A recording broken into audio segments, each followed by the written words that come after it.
So when should we cut back our perennials in our garden beds? Well, that's what we're going to be talking about in this video today.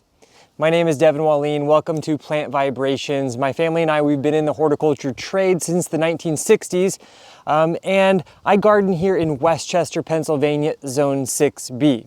Now, for many years, gardeners have always thought the best time to cut back our perennials would be in the autumn time. Gives a nice clean look throughout the winter, but more modern research suggests that there's really 3 reasons why it's better to cut back our perennials in the late winter or early spring. First and foremost, as you can see, leaving some of the old growth on our plants, it's actually going to provide habitats for many of the beneficial insects in our garden beds. Secondly, plants that produce things like seed heads from coneflowers, for instance, are actually going to provide food for our birds during the wintertime. And the third reason is that some of that top growth that we just leave on our plants over the winter can actually act to slightly insulate the root zones of our plants, which is always a good thing during the winter.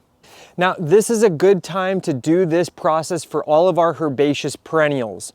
The only plants that we would not do this to would be plants that exhibited some sort of diseases like powdery mildew or black spots in the last year. For those plants, we would want to remove that foliage in the autumn time. Other plants that are treated differently would be any sort of woody plants, woody shrubs, things like hydrangea, lavender, crepe myrtles, viburnum. So this video is going to be relevant to all of our herbaceous perennials, things like black-eyed Susans, bearded iris, daylily, veronica, achillea, astilbe, ornamental grasses, butterfly weed, ferns, coral bells, foxgloves, asters, campanula, amsonia, and any other plants that die back in the winter and then regenerate the following spring. So now that we know the basic premise of what plants to cut back and when to do it in the late winter or early spring, let me show you just how easy it is to do. All that you need are some clean, sharp shears. If you don't have any, check the description below where you will find links to some shears that I like to use. And then we're just gonna take our hands. I like to use gloves. You don't wanna cut into your hand. I've done that before. It's not fun. And we're literally just going to take our shears. We're going to travel down to the bottom as low as we can and just cut back.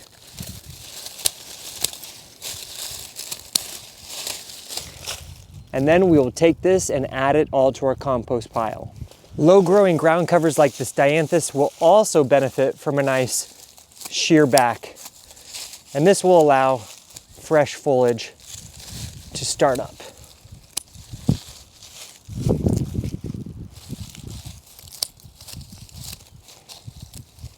So some herbaceous perennials may seem woody at first, but if they grow back from the earth rather than from pre-existing growth, then that's your cue to cut them back right now.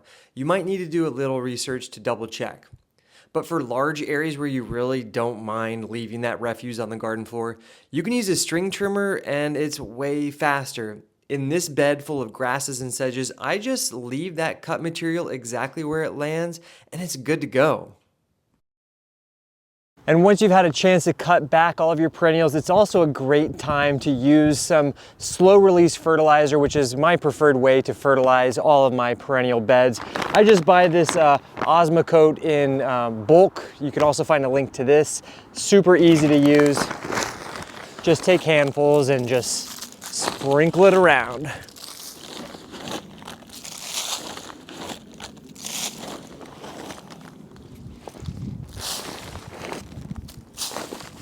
Well, it's just that easy. It's a simple chore that needs to be done every single year. It makes your plants healthier, it creates new fresh growth, and it will keep your garden looking great. If you do have any other further questions or comments, make sure to leave them in the comment section below. I'll catch you guys later. Ciao. If you have some blank areas in your garden space that you're looking to fill with unique plants, check out my website, plant-vibrations.com. You'll find tons of different perennials and annuals, flowering shrubs, edible plants, indoor plants that my family grows, and we will ship them out across the country and they will arrive at your doorstep. And every single plant that you purchase from my website will allow me to continue to create content that's going to help our plant community grow and flourish.